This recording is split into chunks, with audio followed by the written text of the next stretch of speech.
with the amplified use of this play and how at least, somebody in the Packers front office thinks that there is no skill associated with this play, that the NFL should actually say, you know what, this is an illegal play.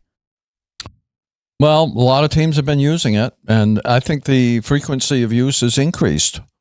Particularly in the 24-25 season here, we saw many teams using the Tush Push and mostly being successful with it. Buffalo used it a lot, and we kind of criticized the way they used it because they didn't have the big backs or even a linebacker or a lineman in the back there of Josh Allen trying to push him through for a yard or two.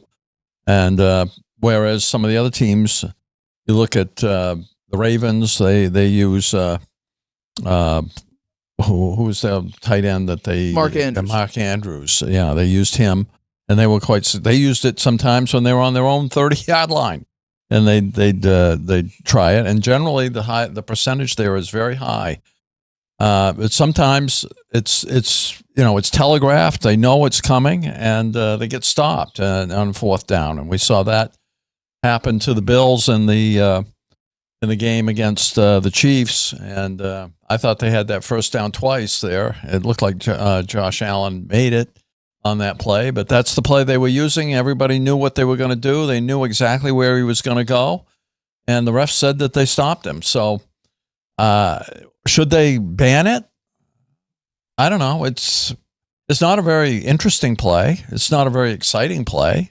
Everybody knows it's coming when they line up. You know the formation. It's just a matter of brute force against brute force to see whether they can get the first down or be stopped. The Lions, they go for it on fourth down a lot. But the Packers being the one, is that confirmed? Is that for sure? Diana Rossini reports the Green Bay Packers are the team that submitted a proposal to the NFL's competition committee to ban the Tush Push.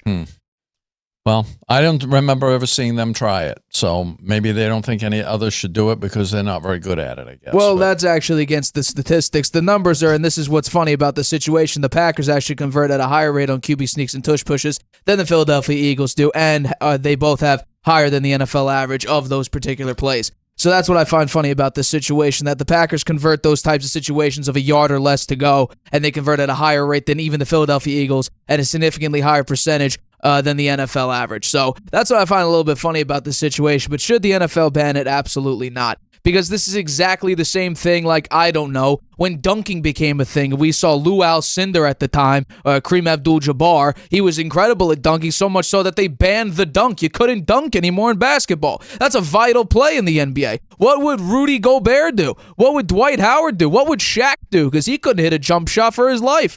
If dunking wasn't a thing in basketball, it's like taking the three-point away from Steph Curry.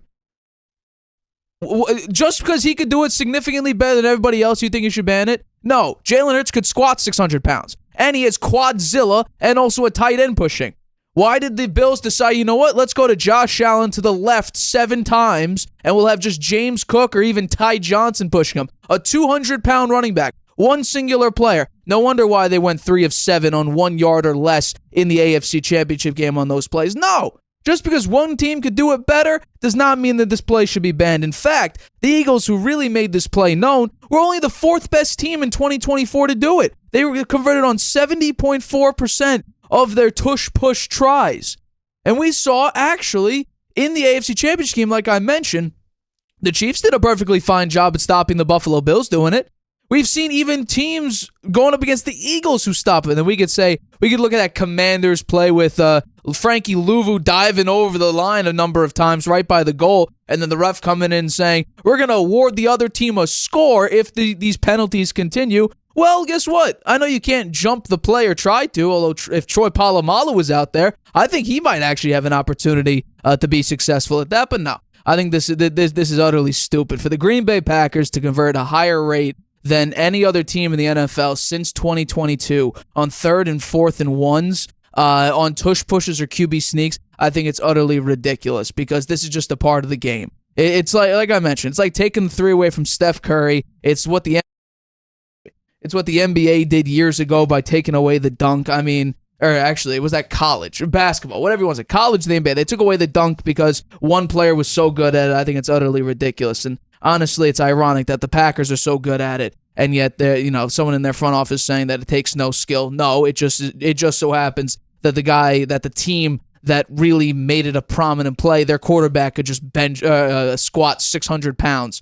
Maybe get, I don't know, get Jordan Love to be squatting 600 pounds, and maybe he'll be a little bit better at it. Because think about it, the mobile quarterback, the NFL was filled with pocket passes, and that's the way to success. Great defense, running game, and a pocket passer. Now it's moving towards, running backs are although I think this year that's going to change, but running backs were considered a replaceable position.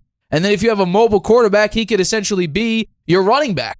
Because we've seen Lamar Jackson, Jalen Hurts, Kyler Murray, Josh Allen. Mahomes has got legs on him. Purdy also comes up. I know he's not a mobile quarterback in the sense of the Lamar Jackson, the Jalen Hurts part, but he made some back-breaking runs in the NFC Championship game, not this year, but the year prior. So it's really just about, how the NFL is shifting, and I think banning this play, it's just sad. I don't understand why Green Bay would want to ban it when they're one of the most successful teams at it. It's sad. That's all it is. It's just a sad situation that's what we're coming down to, that we have to ban a play just because, by the way, everybody knows it's coming.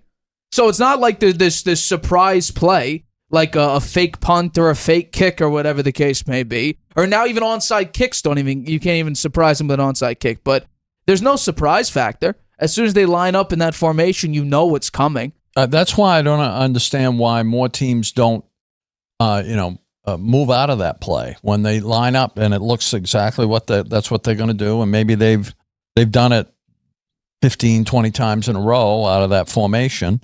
Why don't they, if they think that there's a chance they might not make it, have the quarterback take it and run around the end? Everybody's all bunched in there trying to stop it, I would think, or have one of the wide receivers, kind of jump out there and just lob him the ball. It should be an easy touchdown. I don't know why they don't try that.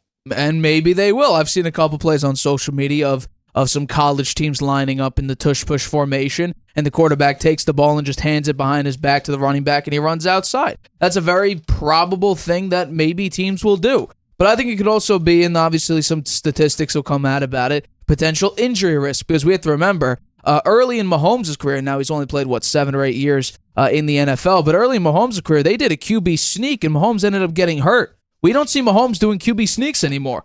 We leave it to Noah Gray, Travis Kelce, tight ends doing those QB sneaks. Yeah. And when it comes to the Ravens, Mark Andrews takes the QB sneaks because Lamar Jackson could just run the football.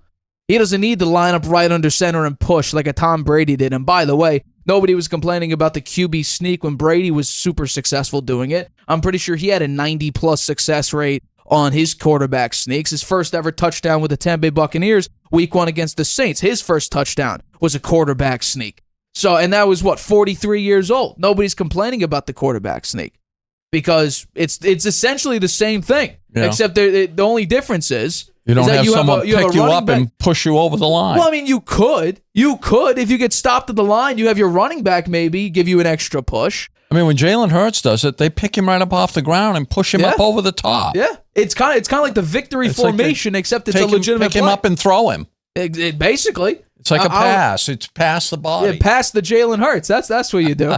I mean, no, I think it's utterly ridiculous. This play should not be banned. If you want to say that it takes no skill, and yet again, let's bring up the number one more time, you convert a quarterback sneak or the tush push at a higher rate on 3rd and 4th and 1 since 2022 than the Philadelphia Eagles, who created the damn play, and significantly higher than the NFL average of these conversions, then what are you complaining about? Yeah, I think if it works, why change it? Yeah.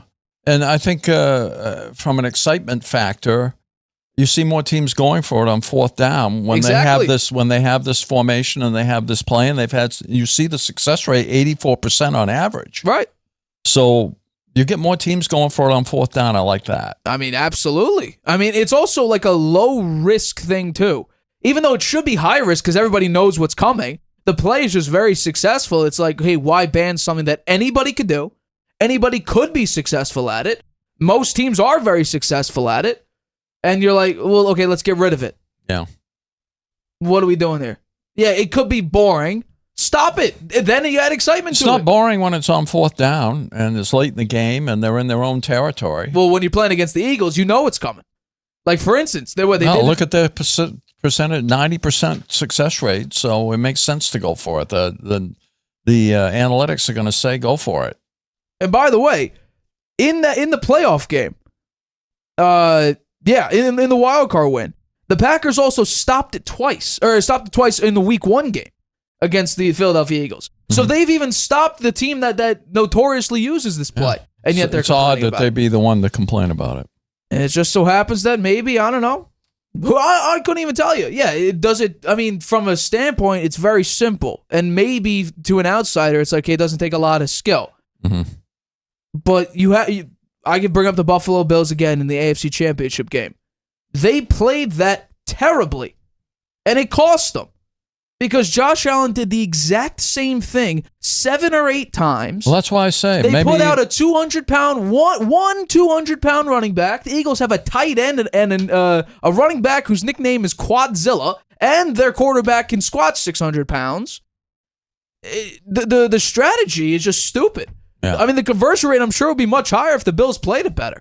Yeah, well, maybe they'll work on that in the offseason. I think they should. Or, I don't know, change directions. You kept going to the left, go right. Yeah. Or something as I different. say, audible out of it. Yeah, just do a flip over to James Cook if you just want. lob a little pass to somebody. Yeah. There's not going to be anybody back there. Everybody's up on the line. It's the quarterback sneak, but you add a little bit of a push to it. I don't see an issue in that. I really don't. Yeah. Maybe someone else will. I personally, I don't. Hi, everybody. Thank you for watching this clip of the Harvey Hour. If you want to watch the full show, you can by clicking the I in the top right-hand corner right now. If you want to take the show with you on the go, it is available wherever you get your podcast. We go live here on YouTube every single Tuesday and Friday at 6:30 p.m. Eastern. So make sure you hit that like button, that subscribe button, and the notification bell to get notified whenever we upload a video and whenever we go live.